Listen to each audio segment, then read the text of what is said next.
특공! 안녕하십니까 우리 시청자 여러분들. 오늘의 스페셜 MC이자 초승달 전문가입니다.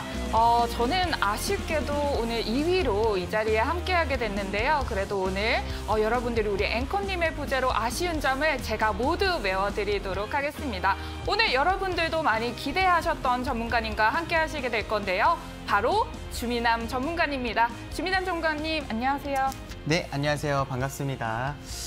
특공 반갑습니다. 오늘 또 이제 1위로 마무리를 하게 되면서 오늘 또 앵커님께서 계시지는 않지만 오늘 이렇게 또 이제 초승달 전문가님과 함께 또 이제 방송을 진행을 하게 됐습니다. 어떻게 보면은 특별 방송이다라고 생각을 하시면 좋을 것 같아요. 그래서 오늘 이제 궁금증들에 대해서 좀 긁어드리는 그런 시간들을 좀 갖고 그다음에 또 추가적으로 중요한 거는 뭐 시장 이제 이번 주뿐만 아니라 다음 주의 대응 전략들 그리고 오늘은 항상 이제 아쉬웠던 게 우리가 이제 또 붉은 기둥 구조대인데 네. 이 종목 이 시청자분들의 종목을 구조하는 그 시간이 조금 맞아요. 아쉬웠던 것 같아요. 그래서 네. 오늘은 또 이제 그 시간도 좀 많이 가지려고 하고 있습니다. 그러니까 오늘도 이제 시작부터 끝까지 또 시청 집중해 주시면 감사하겠습니다. 네.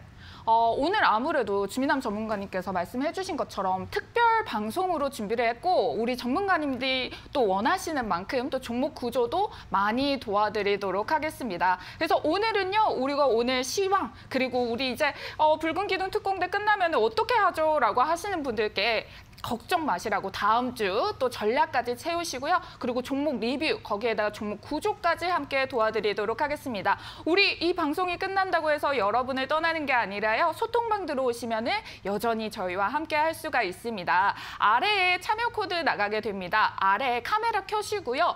QR카드 같이 찍어주시고 그리고 2021번 눌러주시고 입장하시면은 우리 방송은 끝나지만 계속해서 저희와 함께 하실 수가 있습니다. 많은 참여 부탁드리도록 하겠습니다. 자, 그러면은 오늘 시황에 대해서 조금 이야기를 해볼까 합니다. 자, 우리 전문가님 먼저 오늘 시황과 다음 주 전략 어떻게 좀 짜보면 좋을까요?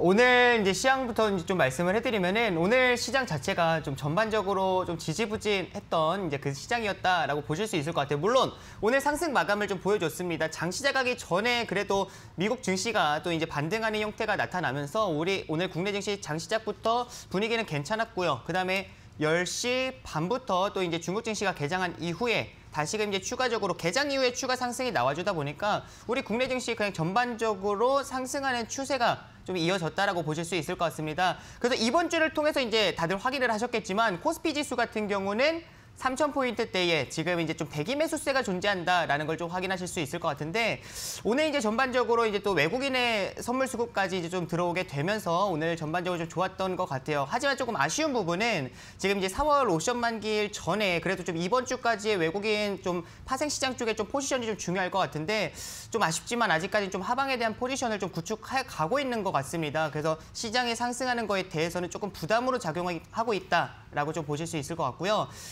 지금 이제 다들 또 확인하실 게 감사 보고서가 계속 이제 제출이 되면서 또는 지연되는 종목들 같은 경우는 좀 단기적으로 하방 급락이 좀 강하게 나와주고 있고 그리고 이제 오히려 감사 보고서가 이제 제출이 됐는데 뭐 의견 거절이 나오거나 아니면 상장 폐지 사유가 발생하는 그런 종목들 같은 경우는 또 거래 정지가 되는 이제 그런 모습들도 나오다 보니까 이게 전반적으로 지금 시장 이 분위기 자체가 좀 많이 투심이 좀 꺾여 있다. 그 부분이 조금 이제 아쉬운 것 같아요. 그래서 아마 이제 다음 주 대응 전략이라고 좀 보기보다는 다음 주까지도 조금 이 시장의 흐름이 좀 이번 주에 이 흐름이 좀 이어질 것 같다라는 생각을 저는 하고 있습니다. 그래서 4월부터 다시금 우리가 좀 기대를 해봐야지 않을까. 다음 주까지는 전반적인 지금 이런 이제 징검다리 시기라고 좀 말씀을 드렸어요. 그래서 하루 상승하면은 이제 좀 하루 빠지는 이제 그런 모습들도 나타나고 있는데 지금 이제 다음 주까지 좀 그러한 형태가 좀 이어질 수 있겠다라고 보여집니다. 그래서 좀 더 파이팅 하셔가지고 달려가시면 좋을 것 같고 제가 이제 소통방을 통해서 이제 꾸준히 전략들은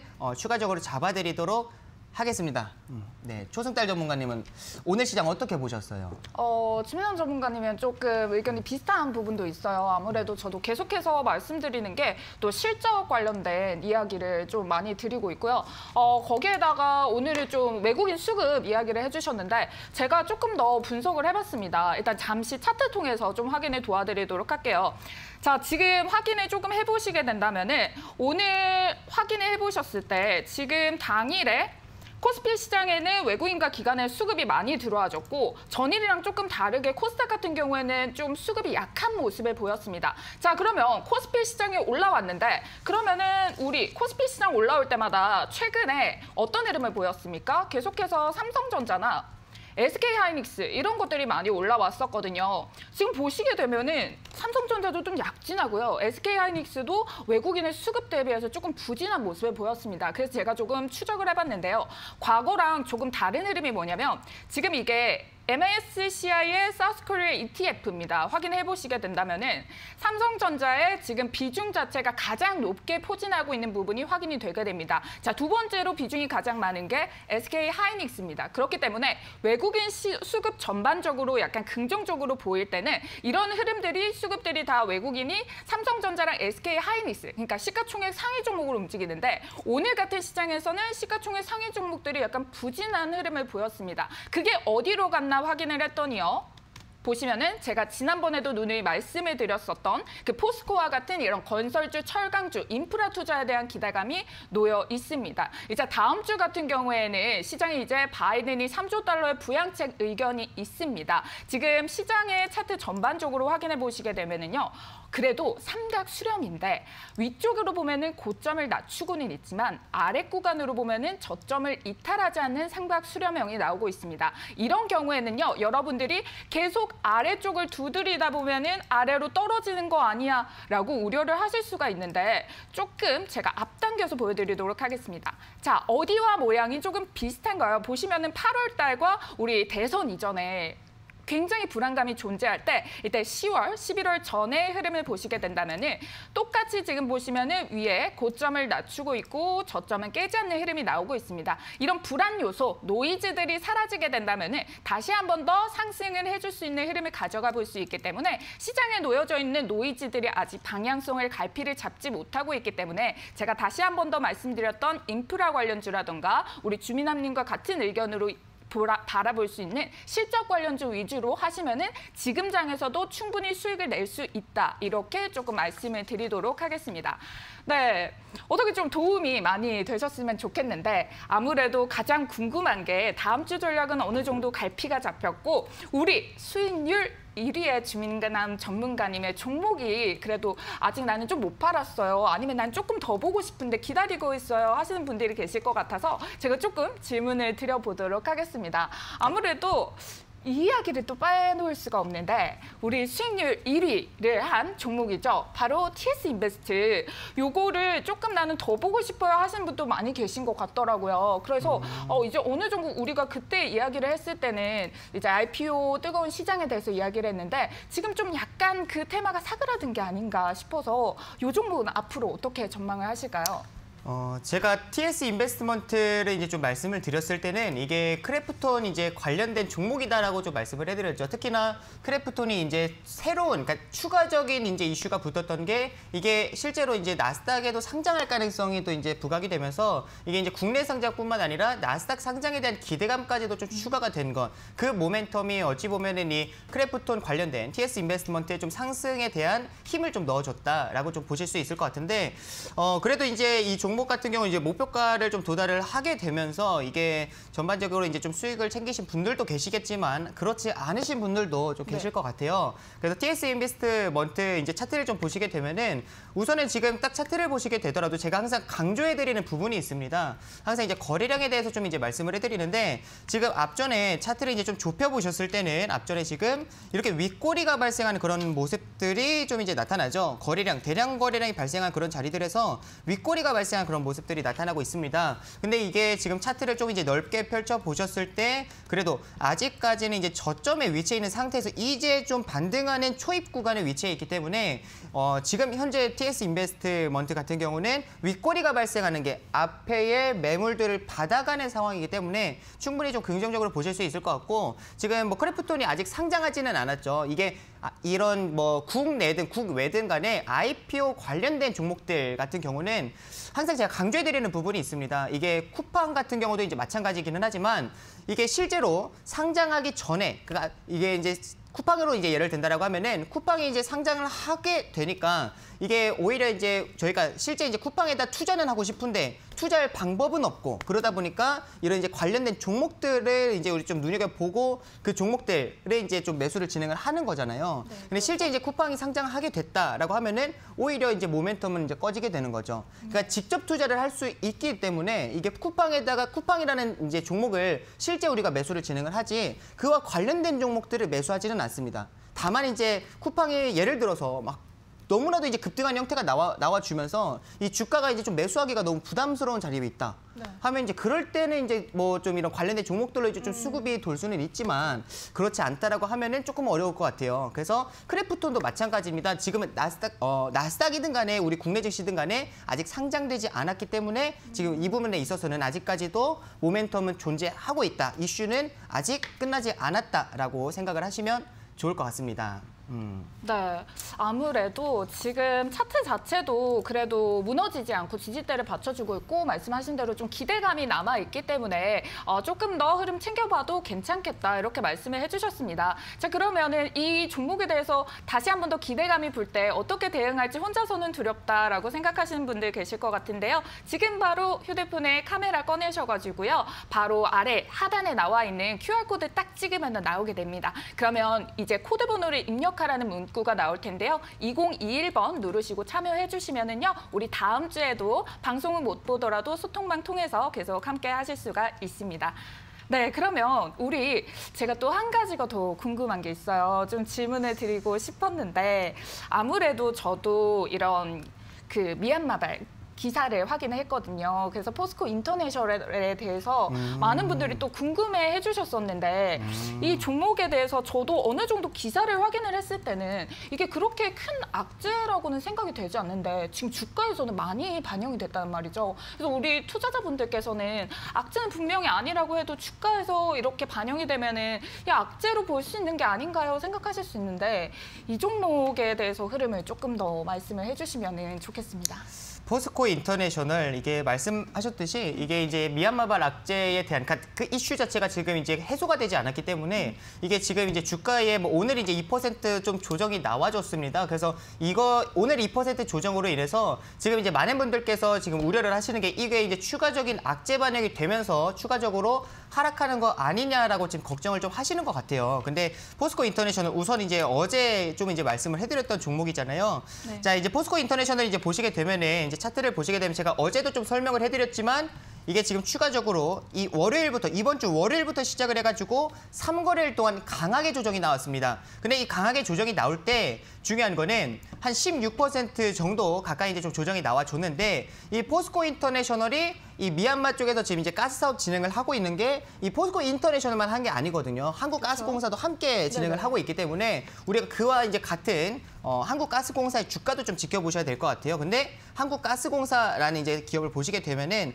주가 자체가 어제도 반등이 나왔고 그다음에 오늘 같은 경우도 전일 종가 대비해서는 상승을 했단 말이에요. 그럼 지금도 반등하는 추세가 좀 이어지고 있는 걸 확인하실 수 있어요. 그리고 이렇게 단기적으로 보셨을 때는 이게 뭔가 좀 조정이 나오고 반등하는 것 같은 그런 모습이 나와주고는 있지만 차트를 넓게 펼쳐보시게 되면은 지금은 옆으로 횡보하는 자리에 위치해 있습니다. 그러니까 결국에는 지금 1월 이제 중순부터 1월 중순의 고점 어느 정도 단기 고점 형성한 후에 지금 옆으로 박스권이 이어지고 있다라는 거는 지금은 시장 따라서 움직이고 있다. 시장의 영향을 받으면서 지금은 옆으로 횡보하는 자리가 만들어져 있다라는 걸 확인하실 수가 있죠. 근데 유독 포스코 인터내셔널만 좀 조정이 나왔던 거는 제가 어제 방송에서도 좀 말씀을 해드렸지만 너무 이게 기사가 좀 자극적으로 포스코 인터내셔널에 좀 쓰여진 게 아닌가. 이게 기사 이제 어제 보였던 걸 같이 다시 보여드리겠습니다. 지금 보시게 되면은 지금 새로 보시는 분들도 계시니까 어제 이제 보셨던 거를 보시면 포스코 인터내셔널이 지금 앞전에 자 보시게 되면은 어디 있을까요? 네, 자 여기가 아니고요. 위에 조금 올려 보시면은 네 여기 있네요. 이렇게 22일부터 이제 시작을 해가지고 이게 포스코 인터내셔널 뭐 미얀마발 리스크가 이제 발생을 했다. 포스코는 정말 미얀마 군과 손을 잡은 걸까 하면서 굉장히 우려감이 커질 수밖에 없게끔 뭔가 이런 여론몰이를 조금 하는 게 아닌가라는 저는 좀 조심스럽게 그렇게 생각을 하고 있거든요. 그래서 애초에 조정이 나왔다라고 하면은 2월 달에 그 쿠데타 자체가 2월 달에 이루어졌기 때문에 조정이 나왔다라고 하면 지난달에 이미 조정이 나와줬어야 된다. 영향을 받았어야 돼요. 그렇죠. 주식은 항상 중요한 거는 선반영이기 때문에 그렇습니다. 실적이 좋아질 것이다라는 기대감으로 2년 전에 이미 주가는 상승을 하고 있습니다. 네, 그렇죠? 그리고 코로나로 인해서 급락이 나오고 실제 코로나라는 악재가 근본적인 악재가 해소되지 않았음에도 불구하고 시장은 V자 반등이 나와졌죠. 결국에는 앞으로 경기가 좋아질 것이다라는 그런 기대감이 반영이 되면서 선반영을 받으면서 이제 주가는 증시는 상승한다라는 걸 기억을 하셔야 돼요. 그러니까 그런 것들을 봤을 때 지금 포스코 인터내셔널 같은 경우는 오히려 지난달 같은 경우는 2월 달 같은 경우는 지금 차트를 보시면 급등하는 형태가 나와졌습니다. 급등. 그죠? 급등한 형태가 나와줬기 때문에 지금 영향은 미미했다라고 보실 수 있어요. 그리고 실제로 대규모 시위가 진행이 되는 또는 이제 쿠데타가 진행이 되는 그 도심 속에 생산 설비가 갖추어져 있는 게 아니라 이게 좀 해상 쪽에 갖춰져 있기 때문에 영향이 없습니다. 영향이 미미하다라고 좀 보실 수 있을 것 같아요. 그래서 그런 부분들을 좀 봤을 때 오히려 저는 이 악재가 지금 미얀마발 이 리스크만 조금 해소된다 하더라도 지금 앞전에 이 24,000원대죠. 24,000원대에 지금 저번 주 금요일 날 이제 마무리가 됐기 때문에 이만큼은 이제 좀 추가적으로 어느 정도 회복을 해주고 회복을 해주겠다라고 생각을 해서 이 조정이 좀 기회가 아닌가라는 개인적인 생각을 하고 있습니다.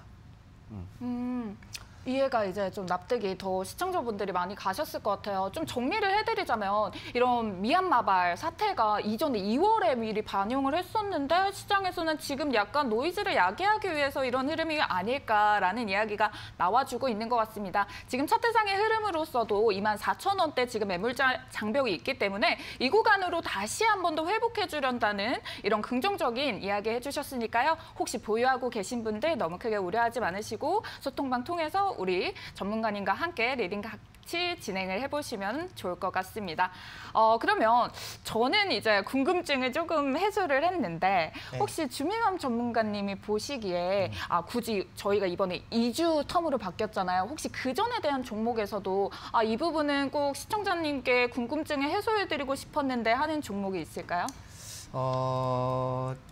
좋습니다. 네, 좋습니다. 지금 이제 딱 생각나는 게 제로투세븐이라는 종목이 생각이 나네요. 지금 제로투세븐 같은 경우는 제가 말씀을 좀 양해 관련으로 네, 맞습니다. 양해를 통해서 이번에 이제 저출산 문제를 아마 좀 이번 양해에서 좀 다루지 않을까라고 생각을 했는데 리커창 총리가 실제로 이제 이 부분을 좀 다루기는 했죠. 그렇지만 이제 그냥 언급 정도에서 좀 마무리가 되다 보니까 이게 실제 이제 주가에 그렇게 큰 영향을 미치지는 못하고 지금 좀 조정 형태가 나와주고는 있죠. 근데 제로투세븐이 현재 중요한 게 지금 이제 다음 달입니다. 4월 달에 이제 대규모 인구조사에 대한 결과가 나오기 때문에 그게 이제 결과가 나오고 난 이후부터는 분명히 이 문제를 다룰 수밖에 없고요. 그리고 제가 이제 방송에서도 말씀을 해드렸지만 지금은 한 가구 두 자녀 정책이에요. 근데 한 가구 세 자녀 정책으로 솔직히 완화를 하나 아니면은 이거를 전면 폐지를 하나 저는 거기서 거기인 것 같습니다. 이게 뭐 3명 낳는 것까지 허락을 해주거나 아니면 뭐 4명 낳는 걸 허락을 해주거나 뭐 전면 폐지를 하나 뭐 거기서 거기 아닙니까? 그래서 이제 지금은 이런 이제 고령화 문제가 굉장히 좀 심각하게 좀 작용을 하고 있어서 중국에서도 이 문제를 충분히 다룰 수밖에 없고 그리고 제가 제로투세븐을 말씀을 해드릴 때는 이거는 지금 테마주로만 보실 게 아니라 테마주 플러스 실적주다라는 걸 좀 말씀을 해드렸어요. 실적주라는 거는 지금 자 차트 화면을 좀 보시도록 할게요. 화면을 보시게 되면은 앞전에 지금 올해죠 올해 2020년에 영업이익이 좀 이제 많이 줄어들었습니다. 지금 2019년, 그러니까 전년 대비해서 영업이익도 많이 줄었고 매출액도 많이 줄었다. 그리고 단기 순이익도 많이 줄었다라는 거를 확인하실 수가 있어요. 이게 왜 줄었나라는 걸 이제 보시게 되면은 지금 이렇게 줄어든 이유가 결국에는 온라인, 오프라인 쪽에서 좀 매출이 좀 많이 감소하는 그런 부분들이 좀 우려감으로 작용을 했다. 그러니까 코로나에 대한 이슈가 결국에는 좀 악재 반영이 된 거죠. 그러니까 면세점에 이제 좀 매출이 감소하다 보니까 급감하다 보니까 이게 실제 이제 영향을 줬고 주다 보니까 차트에도 그대로 반영이 됐습니다. 지금 이전에 3월이죠. 작년 이제 3월에 이제 급락이 나오고 난 이후에 그렇게 회복하지 못하는 추세가 이어졌어요. 결국에는 이게 우리가 백신을 맞아야 이제 결국엔 비행기를 타고 또 면세점도 가고 하면서 이제 우리가 또 구매를 할 텐데 제품들을 구매를 할 텐데 그렇지 않은 현재 상황이다 보니까 뭐 지금 백신 접종이 시작이 된 것도 얼마 안 되지 않습니까? 네. 그러다 보니까 이게 계속 우려감으로 작용을 해서 주가 자체가 그렇게 뭐 미미건조한 그런 이제 흐름들이 나타났습니다. 지지부진한 형태가 나타나다가 최근에 조금 이제 움직이기 시작을 하는 거예요. 그렇죠. 최근에 움직이기. 그러니까 이 면세점의 이제 매출이 감소한 부분에 있어서는 당연히 회복해줄 수밖에 없겠죠. 지금 이제 뭐 미국 같은 경우도 이제 접종률이 37%가 지금 넘어가고 있고 이스라엘 같은 경우는 지금 이제 접종률 자체가 지금 1위 기업입니다. 50%가 넘기 때문에 지금 이 부분에 있어서는 이제 접종률이 늘어나면 늘어날수록 결국에 이제 우리가 또 비행기를 이용을 하고 하늘길이 열리게 된다라고 하면은 이 오프라인 쪽에서의 매출은 빠르게 회복해줄 수 있다라는 거. 그래서 그런 부분들을 봤을 때 이게 지금 테마주뿐만이 아니라 실적주로도 우리가 좀 봐야 되지 않나라고 이제 좀 말씀을 드리고 싶어요. 그래서 제로투세븐 같은 경우는 이제 매수 호가 단위에 대해서 좀 설명을 해드렸죠. 9,000원대 있을 때는 호가 단위가 10원 단위로 움직입니다. 10,000원대에 있을 때는 호가 단위가 50원 단위로 움직입니다. 그러니까 이게 조금 무슨 말이냐? 10원 단위로 움직일 때는 0.1%의 변동성이 나와주겠죠. 네. 근데 50원 단위로 움직이게 되면은 그쵸. 0.5%씩 상승합니다. 그러니까 그거를 생각을 하셔야 돼요. 두 호가만 올라도 1%가 올라요. 그러니까 만 원부터는. 그래서 네. 그 부분들 좀 생각을 하셔가지고 제로투세븐도 포스코 인터내셔널도 기대하시면서 가져가시면 참 좋겠다라는 개인적인 생각을 말씀드리겠습니다. 네, 정말 너무 상세하게도 진짜 실제로 와닿는 이 호가 같은 이야기까지 해주셔가지고 굉장히 좋게 들렸고 이게 테마성뿐만이 아니라 실적까지 뒷받침이 되고 심지어 여기에 더해서 경기가 회복됨에 따라서도 수요를 좀 받아줄 수 있을 거라고 말씀해 주셨습니다. 제가 보기에도 지금 굉장히 좀 매력적인 부분의 하나가 제로투세븐이 다른 종목 같은 경우에는 시장 지수 대비해서 굉장히 아웃퍼폼하는 흐름이 많이 나왔는데 제로투세븐 같은 경우에는 거래량은 들어왔는데 아직까지 지금 파동 자체가 조금 저점에 놓여 있기 때문에 앞으로 상승 파동이 조금 더 기대되는 종목이 될 수 있겠다. 이렇게 바라본다고 말씀드리고 싶습니다. 네, 그러면 저는 약간 또 나름 또 2위로 이번에 마감을 하게 돼서 저에 대해서도 혹시 궁금한... 그래, 아쉬울 것 같아요. 이게 2위로 네. 마무리를 하다 보니까 네. 이게 뭔가 다음 주까지 이 대회가 이어졌다라고 하면은 1위를 할 수 있으셨을 것 같아요. 네, 약간 그런 아쉬운 감이 없잖아 있습니다. 이제 이거 지금 이제 제가 들은 지 얼마 안 됐는데도 맞죠? 그러니까 이제 막 이게 종목들이 조금 움직이는 것 같던데 그래서 이번 주에 마무리를 해야 주민함이 1등으로 마무리를 하는 축하드립니다. 그래서 IS 동서가 2위인가요? 네, IS 동서가 굉장히 제가 무거운 종목이라고 설명을 드렸는데 근데 IS 동서가 네. 이게 제가 지금 차트를 이제 잠깐 이제 봤는데 네. IS 동서가 지금 현재 계속 좀 상승하는 추세가 좀 이어지고 있거든요. 네네. 이거를 만약에 네. 내가 지금 보유를 하고 있다라고 네. 했을 때 이게 목표가를 좀 얼마를 잡아야 될까? 지금 정고점이 59,300원인데 네. 여기 돌파할 수 있다고 보시나요? 아니면 불가능하다 보시나요? 제가 정말 저도 이 부분에 대해서 좀 말씀을 드리고 싶었던 부분인데 확 질문을 해주셔가지고 아무래도 제가 처음에는 목표가를 58,000원으로 제시를 해드렸습니다. 근데 굉장히 빠르게 무거운 종목이 움직이는 지금 실적장이 연출이 되고 있기 때문에 이런 흐름을 보이고요. 정말 긍정적인 거는 지금 차트 통해서 잠시만 확인을 해주시게 된다면은 뒤에 요구르트 색깔이 제가 표시한 매물대 차트거든요. 매물대 차트를 한번 바라보게 됐을 때 여기에 매물벽이 굉장히 많이 쌓여 있다는 거예요. 많은 분들이 여기서 매수가 들어갔다는 겁니다. 자, 그런데 지금 흐름이 좋아요. 사람들은 어떨까요? 조금 더 보유하고 싶겠죠.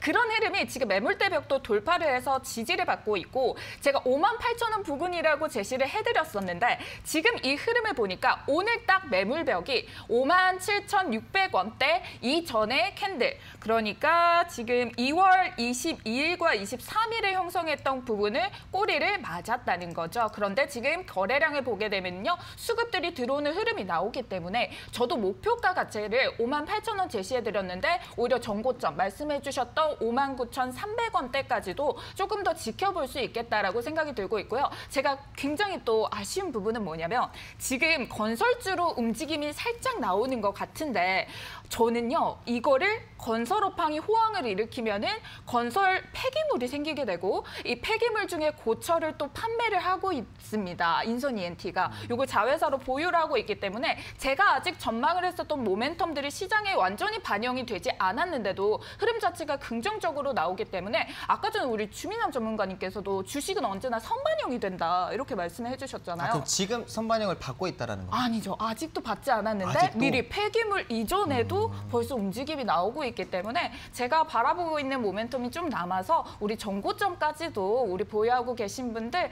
계속해서 제가 소통방 통해서 흐름 어디까지 이어지는지 같이 체크해드리도록 하겠습니다.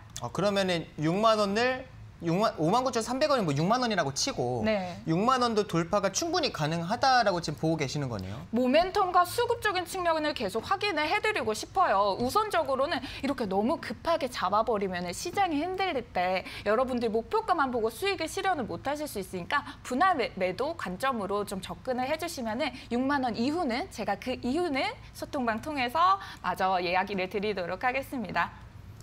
좋습니다. 근데 저 또 하나 궁금한 게 있었어요. 네네. 제가 저번에 그 되네요. 종목을 말씀해 주셨을 때 제가 네. 방송을 봤었거든요. 네네. 방송을 봤을 때 제가 알기로는 반도체 관련된 종목을 말씀해 네. 주신 걸로 제가 알고 있거든요. 네. 근데 최근에 다들 이제 방송을 지금 시청하는 시청자분들께서는 아시겠지만 최근에 반도체 장비 종목들 전반적으로 좋은 흐름들이 나와줬어요. 근데 DB하이텍은 반도체 네. 이런 이제 업황이 움직이기 전에 네. DB하이텍을 말씀해 주신 걸로 제가 알고 있는데 그럼요. 이거 뭐죠? 네. 네. 말씀드리도록 하겠습니다.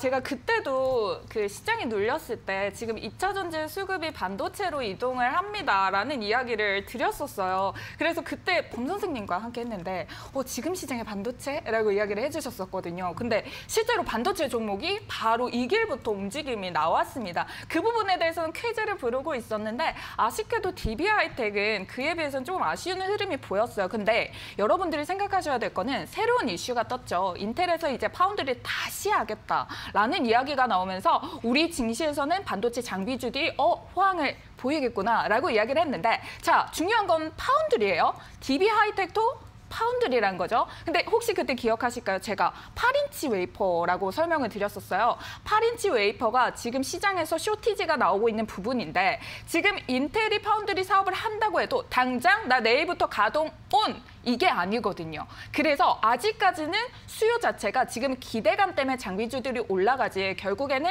8인치 웨이퍼의 파운드리를 맡고 있는 DB하이텍. 대만의 UMC는 대만에 이제 정부에서 물을 줄여라라고 하니까 수급적인 측면은 분명히 문제가 생길 건데 공급이 부족할 건데 이 부분에 대해서 DB하이텍은 UMC에 대비해가지고도 주가의 퍼포먼스가 더 큰 폭으로 나와주지 않았습니다. 그래서 지금 시장에 대비해서 차트를 잠깐 한번 봐주시게 된다면은 저항대를 맞았어요. 저항대를. 제가 이때 아마 추천을 드리고 나서 저항대를 두드리면서 돌파를 하지 못하는 흐름이 나왔습니다. 자, 인텔의 이슈 때문이죠. 그렇지만 다시 한 번 더 저점을 단기적으로 잡고 우상향 추세를 이어가고 있습니다. 그래서 저는요. 단기적으로 한번 여기를 다시 똑똑 두드리는 흐름이 나오겠지만 지금 수급적인 측면으로도 원만하게 흘러가고 있기 때문에 충분히 이 저항대를 돌파를 한 번 더 이뤄줄 것이다. 두드리면서 매물 소화해주고 두드리고 매물 소화해주면서 결국에 이 DB하이텍의 펀더멘털과 모멘텀 그리고 실적적인 측면이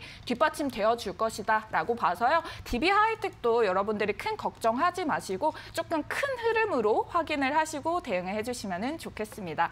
그 DB하이텍이 이게 코로나 때도 이제 공장이 멈추지 않고 계속 100% 풀가동된 걸로 제가 알고 있거든요. 네. 그리고 실제 이제 최근에 그 굉장히 좀 무거운 종목인데 네. 이게 이제 작년 이제 말에 12월 말에 이제 굉장히 강한 급등하는 형태가 나와줬었어요.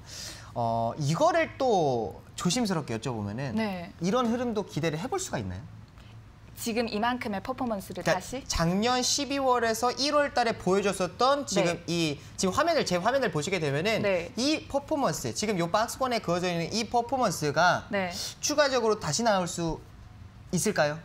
아, 네, 이 정도의 힘을 보여줄 수 있을까요? 저는요, 여러분들께 굉장히 목표가를 높게 드리기에는 조금 더 이야기를 드리고 싶었던 부분이기는 해요. 왜냐하면은 지금 계속해서 8인치 이야기를 드리는데요.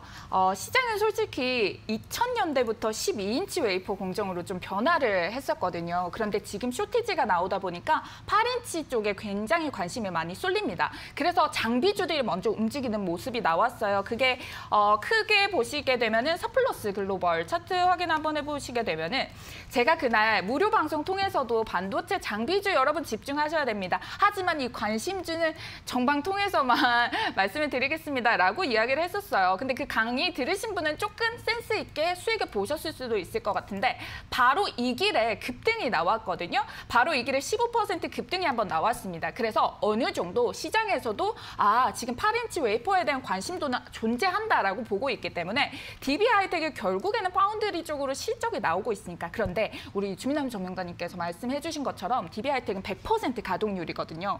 그런데 실적이 약간 지금 유보금 자체에 약간 부족한 부분이 있어가지고 올해 안에 조금 퍼포먼스가 나오더라도 두드리고 돌파하게 된다면은 저는 1차적으로 67,000원, 66,500원 부근에서 일부 수익 실현을 조금 해주시면서 올해에서 이제 내년까지 실적을 기대를 하기에는 그동안은 좀 쇼티지도 해소가 될 수도 있고 좀 100% 가동으로 추가적인 게 나오는 게 힘들다 보니까 분할 매도 관점으로 올라오시면은 수익이네, 빨간불이네 하면서 기분 좋게 매도를 조금 해나가시면은 좋을 것 같습니다. 그럼 어느 정도 선반영을 지금 좀 받았다. 이제 받아갈 거죠. 이제 쇼티지는 이제 나왔으니까. 이전만큼은 아니더라도 좀 올라올 때마다 수익 챙겨가시면 좋을 것 같습니다. 궁금증이 해소됐습니다. 다행입니다. 네, 우리 시청자분들 진짜 궁금해하셨을 것 같은데 제가 이런 것까지 다 말씀을 드릴 수 있는 시간이네요. 자, 그러면은 우리 더 궁금한 사항이 제가 직접적으로 확인을 못하니까 소통방 와주시면은 우리 주민남 전문가님 그리고 저 초승달 전문가 오늘 같이 못 있었던 우리 수익대장 전문가님과 범선 선생님 전문가까지 함께 있으니까요. 같이 QR코드 찍으셔서 2021번 누르고 입장해 주시면 됩니다. 그러면 저희는요. 우리 다음 코너 종목 구조를 도와드리기 위해서 영상 하나만 보고 돌아오도록 하겠습니다.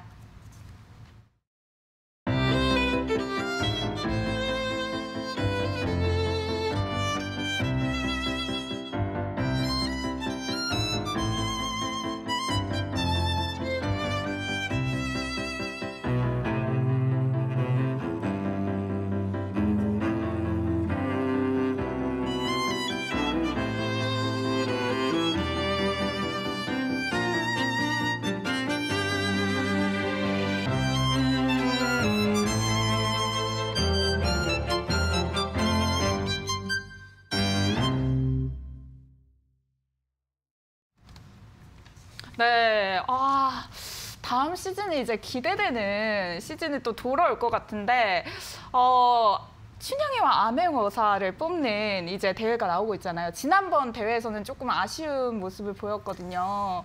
이제 근데 암행어사 저거 지금 죄송해요, 말 네. 끊어가지고. 괜찮습니다. 이거 지금 화면 딱 보시면은 네. 이거 지금 암행어사 이거 딱 누구인지 지금 딱 보이지 않으세요? 이거 너무 티가 나지 않았나? 저는 잘 안 보이던데 혹시 뭐... 본인이라고 생각을? 티 안 나세요? 이거 지금 암행어사 제가 지금 10년을 기다려고 10년이래. 10년이요? 1년. 네, 1년을 기다렸거든요. 1년을 기다려가지고 제가 저번 이제 암행어사 때 너무 아쉽게 또 암행어사가 또 되지 않다 보니까 제가 정말 1년 동안 갈고 닦아가지고 이번에 지금 암행어사를 하려고 애초에 저거 제가 찍어버렸습니다. 네. 미리 계획이 되어 있었는데 마침 타이밍이 왔다. 이렇게 말씀해 주시는 건가요? 네. 그런 것 같습니다. 우리 시청자분들 굉장히 많이 기대를 해주실 것 같아요. 그래서 우리 주민남 전문가님께서 이제 다음 시즌에 또 이야기가 있는데, 그러면은, 우리가 앞으로 이제 좀 이 붉은 기둥 특공대는 오늘이 마지막 방송이지만 다음 방송이 또 있잖아요. 또 출연하는 데 있어가지고 좀 소감이라던가 좀 전략이라던가 당부라던가 포부라던가 이런 거 있으실까요? 우선은 이제 제가 방금 말씀을 해드렸지만 1년 동안 좀 기다리면서 갈고 닦았다라고 좀 생각을 하시면 좋을 것 같고요. 이번에 암행어사는 진짜 주민함이다라고 생각해 주시면은 저도 그 마음을 갖고 좀 달려가려고 하고 있습니다. 그래서 좀 주목해 주시고 기대해 주시면 감사할 것 같아요. 제가 이번에 뭐 전략 같은 경우 조금 이제 말씀을 드리기는 좀 그런데 그 전략의 자세한 부분은 암행어사를 통해서 좀 말씀을 해드리도록 하겠습니다. 그리고 제가 알기로는 네. 뭐 또 다른 거 이제 그 다음 이제 또 뭔가 하려고 하지 않으시는가요? 네, 저도 굉장히 준비를 단단하게 하고 있습니다. 무려 프로그램명이요. 상위 1% 명품 투자법입니다. 그래서 제가 여러분들께 이제는 이제 설명을 드리고 시황에 대해서 이야기를 드렸는데 조금 더 저 혼자서 단독으로 이제 강의까지 진행해서 여러분들 수익 드리기 위해서 상위 1%로 가기 위해서 강의 준비 열심히 하고 있으니까요. 다음 주 월요일 10시 방송 기대 많이 해주시기 바라겠습니다. 그 뭐 강의면은 이제 뭐 뭔가 기법적인 부분이나 기법적인 아니면은 부분이나 어떻게 뭔가 시장을 좀 보면 좋을까? 어떻게 하면은 수익률을 나는 시장이 어떻게 변동이 나오느냐에 따라서도 마음이 조마조마하지 않고 수익을 낼 수 있을까? 이런 부분. 몇 시에 하나요? 밤 10시에 합니다. 10시요? 신청해 주실 거죠? 10시면은 네. 주무시면 안 됩니다. 약속 알겠습니다. 받겠습니다. 좋습니다. 네, 꼭 네. 시청해 주시기 바라고요. 시청자분들도 약속 한번 꼭 해주시기 바라겠습니다. 자, 그러면 우리 이제 종목 구조 시간을 조금 가져봐야 될 것 같습니다. 자, 오늘은요. 저희가 이때까지는 우리 앵커님께서 골라주신 종목으로 좀 진행을 하다 보니까 주민함 전문가님도 보고 싶은 종목이 있으셨을 것 같은데 직접 오늘 한번 소통방 통해서 골라주시겠어요? 딱 키자마자 딱 보이는 게 있네요. 지금 요거는 어떻게 차트 이걸 넓게 이렇게 펼쳐야 되나?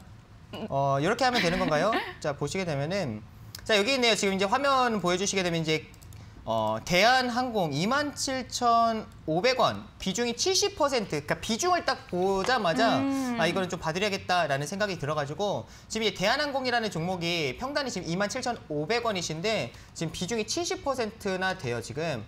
대한항공을 보시게 되면은 27,500원 지금 뭐 최근에 매수를 하신 건지 오늘 이제 매수를 하신 건지 이제 모르겠는데 우선은 수익 중에 있으시네요. 근데 중요한 거는 이게 최근에 대한항공이 지금 유상증자를 진행을 하면서 자금을 확보했던 게 지금 이제 아시아나 항공이죠. 아시아나항공은 이제 인수한다. 지금 아직 확정된 건 없지만 인수할 수도 있다. 그 인수하기 위해서 지금 자금이 좀 부족하다 보니까 그 부분 이제 유상증자를 통해서 이제 자금 좀 확보해 놨다라고 좀 보실 수 있을 것 같아요. 근데 중요한 거는 지금 대한항공이 이게 이제 유상증자가 풀리는 이 시점에서는 보통 이제 증자가 되기 때문에 물량이 이제 많이 나올 때 이제 거래량이 좀 추가적으로 붙어줄 수는 있습니다. 근데 보통은 단기적으로 접근하신 분들의 좀 물량들도 나와줄 수가 있기 때문에 이게 보통 이제 유상증자 이제 물량이 나와주고 나서 이게 뭐 하루 이틀 정도는 좀 좋은 흐름들이 나와줄 수는 있지만 좀 기간 조정 형태로 들어갈 수 있다라고 좀 보실 수 있을 것 같고요. 그리고 추가적으로 이제 대한항공이 만약에 아시아나항공을 인수한다라고 하게 되면은 이게 아시아나항공에 좀 부채가 많이 있어요. 1조가 넘기 때문에 그 부채를 이제 대한항공이 또 감당을 해야 됩니다. 그래서 이전에 이제 기대감에 의해서 그 아시아나항공을 인수할 수도 있겠다라는 기대감으로 인해서 주가가 한 차례 상승이 강하게 나와주면서 지금 이때 유상증자에 대한 이야기가 나와주면서 이때 주가가 상승이 나왔을 때 좀 선반영을 좀 받았다라고 보실 수 있을 것 같아요. 그러니까 제가 생각을 했을 때는 대한항공이 이제 추가적으로 강한 좀 급등하는 그런 형태가 나와주기보다는 좀 쉬어가는 흐름들이 나와주지 않을까. 이때 주가가 좀 생각보다 많이 갔거든요. 생각보다 좀 많이 오르다 보니까 이게 좀 지금의 이제 좀 쉬어가는 형태가 나와주지 않을까라고 생각을 하고 있고요. 지금 이제 충분히 뭐 이게 지금 뭐 손실 구간이다, 뭐 수익 구간이다라는 걸 떠나서 대한항공 같은 경우는 좀 길게 긴 호흡을 갖고 좀 지켜보시는 게 좋겠다. 수익을 좀 더 많이 이제 좀 극대화 시켜 나가자라는 전략으로 잡아드릴게요. 다만 비중이 네. 너무 많아요. 70% 정도면은 너무 많다라는 생각을 하고 있고요. 그러니까 70%를 매수하는 거 좋습니다. 좋은데 중요한 거는 만약에 종목이 조정이 나와주게 된다라고 하면은 내가 추가 매수할 돈이 없습니다. 맞아요. 그죠? 추가 매수할 돈이 없다라고 하면은 결국에는 주가는 싸졌는데 좋은 종목을 내가 매수는 하고 싶은데 나의 돈은 이제 한정적이다 보니까 이게 매수할 수가 없는 평단을 낮출 수 있는 그 기회를 잃어버리게 되죠. 그래서 제가 생각을 했을 때는 우선은 여기서 막 바로 상승을 하기보다는 전 좀 기간 조정 형태가 이어질 것으로 예상을 하고 있어서 차라리 지금 이제 70%를 조금 이제 줄이셔가지고 이제 좀 조정이 나와줄 때 좀 더 내 평단보다 싸질 때 이제 좀 추가 매수를 진행을 하면서 평단을 좀 더 낮추는 기회로 잡으시는 게 좋지 않을까라는 의견을 좀 말씀을 드리겠습니다. 정말 약간 현실적인 고민도 솔직히 포함이 될 것 같아요. 비중 자체가 일단 높다는 거 주의하라고 말씀해 주셨고요. 다만 우리가 조금 긴간적으로 보긴 했으나 우리도 기회비용도 있다고 하다 보니까 비중을 좀 줄이면서 떨어졌을 때 그때 추가 매수를 해서 평단 낮추고 수익을 실현해 주시면 좋겠다라고 말씀을 해주셨습니다. 자, 그러면 제가 주민남 전문가님 이야기 드릴 동안 저도 약간 확인을 한 게 있어요. 아무래도 좀 많은 분들이 같이 한번 궁금해하지 않을까라는 생각 때문에 조금 큰 종목, 저도 역시나 현대차 비중 15% 24만 원입니다. 우리 드림 6169 님의 사연을 지금 받게 됐는데요. 현대차 안 그래도 좀 많은 분들이 이제 전기차 계속 나 이제 어떻게 해요 하고 하시는 분들 굉장히 많으실 것 같아요. 반등 시작됐나 했는데 그새 다시 한 번 더 고꾸라져 버리고 폭스바겐의 노이즈 나오고 왜 이런 일이 생기나라고 생각하실 수 있어요. 그래서 최근에 이런 좀 삼성 SDI가 또 그런 이야기가 나오고 배터리 문제가 있는데 현대차도 결국에는 자체 배터리를 개발한다는 이슈도 있고요. 다음 주면은 우리가 그동안에 우려를 했었던 그 리콜 사태에 대한 부분을 해소를 할 겁니다. 해소가 나와준다는 게 여러분들이 일단은 지금 실적적인 측면을 잠시 확인을 같이 해주시게 된다면요.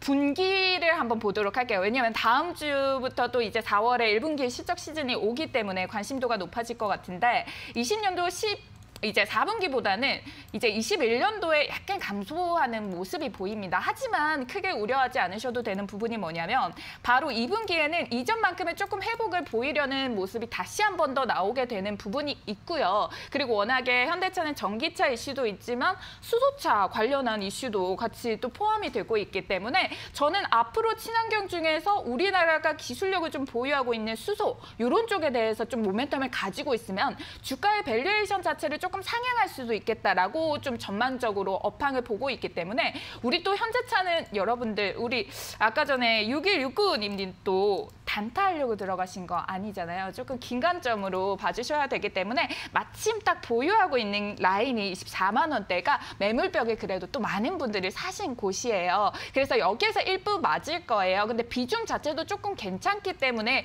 조금 더 긴관점으로 확인을 하고 싶다라고 하시면은 24만 원대 조금 돌파를 해주는 흐름 조금 챙겨가 보시면서 다시 한 번 더 지금 형성하고 있는 박스권 구간대 있죠.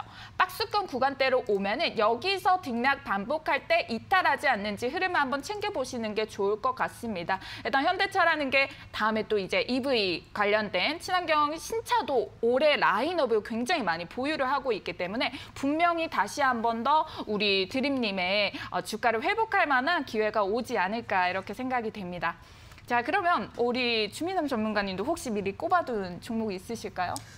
이거는 진짜 안 봐드릴 수가 없다라는 생각이 드는 게 지금 제노코라는 종목을 우선은 매수가가 말씀해 주시지는 않았는데 네. 지금 비중이 100%입니다. 100%. 제노코라는 이제 종목을 지금 비중 100%이신데 매수가가 지금 나와 있지는 않아요. 지금 여기 보시게 되면은 근데 제가 봤을 때 결국에는 이제 제노코라는 종목이 지금 최근에 신규 상장을 했기 때문에 지금 현재 상황에서는 뭐 매수가가 지금 뭐 7만 5천 원에서 뭐 8만 원 뭐 이때이신 것 같아요. 이때이신 것 같은데 지금 오늘 추가적으로 좀 11% 정도 좀 급락하는 형태가 나와주게 되다 보니까 이게 좀 이제 강하게 좀 이제 조정으로 인해서 좀 이제 걱정을 하시는 것 같은데 지금 이제 제노코도 결국에는 이제 좀 성장주에 해당이 되죠. 그렇죠. 이게 결국에는 이제 좀 우주산업 관련된 종목에 좀 해당이 되다 보니까 제노코 좀 이제 성장주 쪽으로 좀 보실 수 있을 것 같은데 신규 상장주에서 가장 중요한 게 있습니다. 딱 두 가지를 이제 기억을 하셔야 돼요. 먼저 첫 번째 기억을 하셔야 될 거는 보호예수 물량이 좀 이제 대량의 물량이 풀리는 시기가 언제인지를 좀 확인하시면 좋을 것 같고요. 그다음에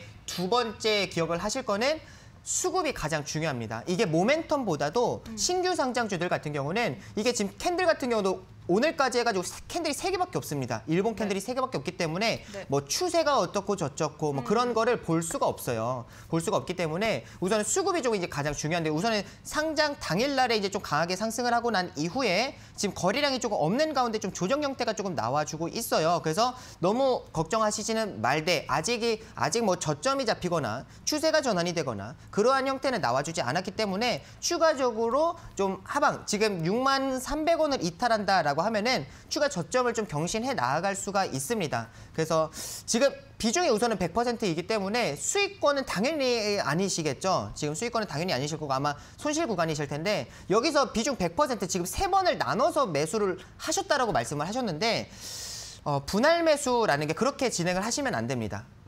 이렇게 좀 강하게 좀 말씀을 드렸다 보니까 조금 죄송한 마음도 있기는 한데 100% 비중을 3번 정도 나눠서 매수를 하셨다고 했어요. 근데 결국엔 추가 매수라는 게 내가 뭔가 기준을 정하고 추세가 전환이 되는 반전이 되는 그런 자리들 제가 좀 항상 강조해드리는 부분은 이런 이제 좀 어느 정도 시총이 좀 작은 종목들 중소형주들 같은 경우는 거래량이 좀 이거래일 정도 좀 증가를 해주면서 상승률 자체도 한 7% 정도의 상승률이 나와주는 그러니까 상승에 대한 거래량에 대한 신뢰도를 높여주는 그런 자리들에서 우리가 추가 매수를 진행을 하자. 그런 추세가 전환이 되는 자리는 신규 매수 또는 추가 매수 자리가 된다라고 좀 말씀을 드렸죠. 이게 지금 3번 정도 나눠서 하셨는데 이게 추가 매수를 이제 그냥 조정이 나오니까 어제보다 오늘 10% 정도 더 밀렸네? 오늘보다 내일 이제 또 시장을 봤더니 오늘보다 내일 또 한 10% 정도 좀 밀렸네? 어제보다 오늘 싸네라는 생각을 가지고 오늘 추가 매수를 진행을 하시면은 이게 좀 비율을 든다라고 하면은 물의 양만 늘어나는 거지 물의 질이 달라지지는 않습니다. 그러니까 그런 부분들을 좀 생각을 하셔가지고 비중이 100%인 건 좀 너무 아쉽지만 우선 이번에는 좀 이렇게 진행을 하셨다 하시더라도 다음번에 조금 이제 잘하시면 되니까 우선 지금 상황에서는 비중이 100%이기 때문에 대응을 하실 수가 조금 없죠. 그래서 지금 좀 지켜보자라는 말씀을 좀 드리고 우선 그래도 좀 성장주에 해당이 되니까 좀 천천히 지켜보시자라고 좀 말씀을 드리겠습니다. 네, 진짜 우리 주민엄 전문가님도 이제 우리 시청자분 생각해서 또 그렇게 말씀을 해주신 거니까요. 그래도 꼭 한 번 더 이렇게 힘을 조금 내시고요. 의견 좀 잘 따라주시면 좋겠습니다. 앞으로도 좀 궁금해 주민엄 전문가님 조금 더 뵙고 싶어 하시면은 소통방 들어와 주시면 되고요. 저 그러면 시간이 조금 남기는 했는데 제가 많이 받으기로 우리가 오늘 했으니까. 많이 봐드렸어요. 많이 빨리 마지막 한 종목. 마지막 한 종목 봐드리도록 할게요. 제가 조금 눈에 좀 아른아른 거렸었어요. 서희건설 2,050원 80%입니다. 또 80%를 보고 말았어요. 들고 가도 될런지 건설주가 다 오르는데 서희건설은 아파트도 많이 만드는데 왜 안 오르는지요? 제가 금방 후딱 봐드리도록 하겠습니다. 일단 서희건설을 제가 조금 어떻게 하면은 좀 잘 말씀을 드릴 수 있을까 하고 기업 분석을 먼저 봤거든요. 제가 계속해서 실적을 말씀을 드립니다. 지금 건설주들의 흐름을 봤을 때요. 유보금을 일단은 확인을 했어요. 근데 부채 비율 자체가 132%이거든요. 건설주들 치고는 부채 비율이 그렇게 많이 높지는 않은 모습이에요. 거기에다가 유보금은 조금 상승을 해나가고 있고 부채 비율은 감소를 해나가고 있습니다. 일단 에스티메이트 자체가 2021년도는 나와주지 않고 분기별로도 아직 나와주지는 않았더라고요. 매출액만 보시면은 크게 늘지 않은 것 같은데 라고 생각하실 수 있는데 이 기업 자체가 유보금도 쌓고 부채 비율도 줄였는데 영업이익과 당기순이익 자체는 거의 2배 가까운 당기순이익이 2배 점핑하는 모습을 보였기 때문에 이 정도면 조금 지켜봐도 되겠다라고 생각을 했고요. 다만 또 너무 고점이죠. 너무 고점이다 보니까 손실분이 있더라도 아쉽겠지만 올라올 때마다 좀 줄여주시는 게 좋겠다 말씀을 드리는 이유가 뭐냐면 건설주들이 최근에는 건설 업황 때문에 올랐다가 지금 다시 한 번 더 보궐선거 이런 얘기가 나오면서 테마적으로 약간 형성이 됐단 말이에요. 그래서 이런 형성 때문에 여러분들이 올라오실 때 손실이라도 좀 정리를 해주셔라 라고 말씀을 드리도록 하겠습니다. 조금 숨이 차네요. 좀 빠르게라도 보여드리려고 이렇게 열심히 준비를 했는데요. 저희 이제 다음에는 우리 춘향이를 통해서 뵙도록 하겠고 저는 3부 통해서 명품 투자법으로 통해서 만나 뵙도록 하겠습니다. 주말에 우리 비 온다고 하니까요. 옷 따뜻하게 꼭 입으시고요. 꼭 건강하시고 소통방 통해서 계속 뵙도록 하겠습니다. 고생 많으셨습니다. 주미금님도. 네, 좋습니다. 오늘 이제 방송의 마무리로, 그러니까 마지막으로 지금 이제 특공대가 좀 이제 마무리가 되는데 다음 방송들을 좀 통해서 더 좋은 모습으로 찾아뵙도록 하겠습니다. 마지막으로 특공하면서 좀 마무리를 할까요? 네, 자, 좋습니다. 다 함께 특공! 고생하셨습니다.